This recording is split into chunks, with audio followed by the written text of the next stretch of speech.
Brendan Hunt and Nick Mohammed with us here. Ted Lasso, you know them as the stars of the show. It's a show I love here in Detroit. Guys, thank you so much for being here with us today. Thanks for having us. In the D. Brendan, you're a day one guy. What's it like to see the show go from a sketch to seeing all the success to now seeing Jason Sudeikis win a Golden Globe? Yeah, it's ridiculous, isn't it? You know, when we first did those commercials for NBC Sports, it was like just a lark, you know, like, we go to England for a few days and we shoot this thing, and then later they'll fly us to a soccer game. Oh, we love going to soccer games. Okay, let's do it. And then the next year we did it again, and now here we are talking about Golden Globes and stuff like that. We did not see this coming, and just trying to enjoy it while it lasts. Nick, I read that there's a WhatsApp group between you guys and Jason Sudeikis. The Diamond Dogs, alive and well, still kicking even after season one. You guys are rolling through season two here?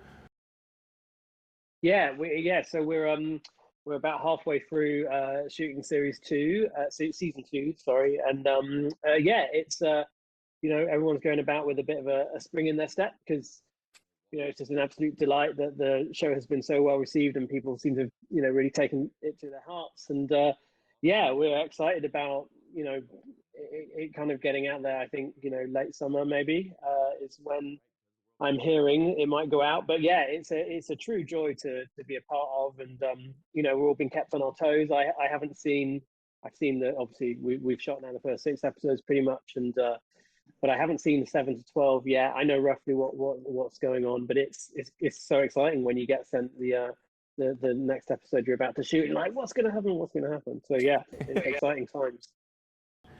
Nick, I love the development of Nate the Great. The character, I think, is one of my favorite characters of all time. And to develop the character in such a momentous way in just one season, I think what's so cool about it is that everybody can relate to Nate. And if you can't relate to Nate, you're probably not a good person. What was it like to play such an uplifting character? And in your head, how long do you think Nate was preparing that big speech in the locker room? Interesting. I think he's probably been preparing it for a while. I think it's been at the back of his head, like the things that he wants to say to these players, but doesn't have the confidence. It was all, none of it was me. It's all really in the writing, and what a joy to be able to play a part that over the course of those 10 episodes kind of goes from being a sort of shy kit man to, well, I won't give anything away just in case people haven't seen season 1, but just to see his confidence grow. And I knew that locker room scene was coming in episode 7, I think it is, and from quite early on. So I guess it's just about sort of like trying to temper the performance a little bit and not kind of get ahead of myself. But and now it's it's fun in season 2 to sort of see where that new confidence is taking Nate, and it's exciting. The Ted Lasso team sent us one of the kits. I'm so thankful. I've been an outspoken fan here in Detroit for so long about it.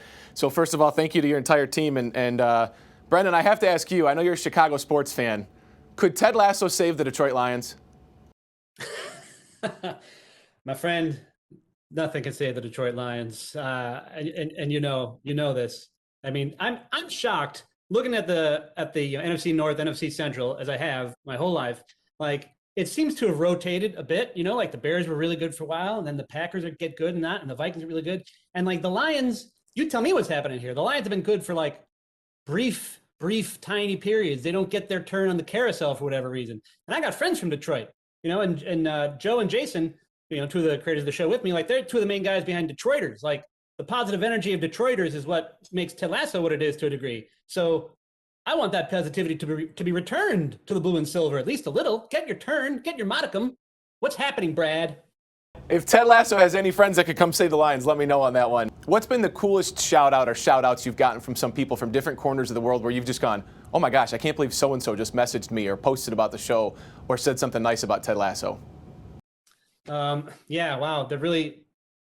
I mean, we're in the fortunate position to say there's been a few, but one big one was Gary Lineker, who is an English soccer player of much repute and esteem, who's also been in soccer media out here for a very long time, and is a classy guy. Like, he played for Barcelona, he played for Tottenham, he never had a yellow card in his whole career. He was a Golden Boot in the 1986 World Cup.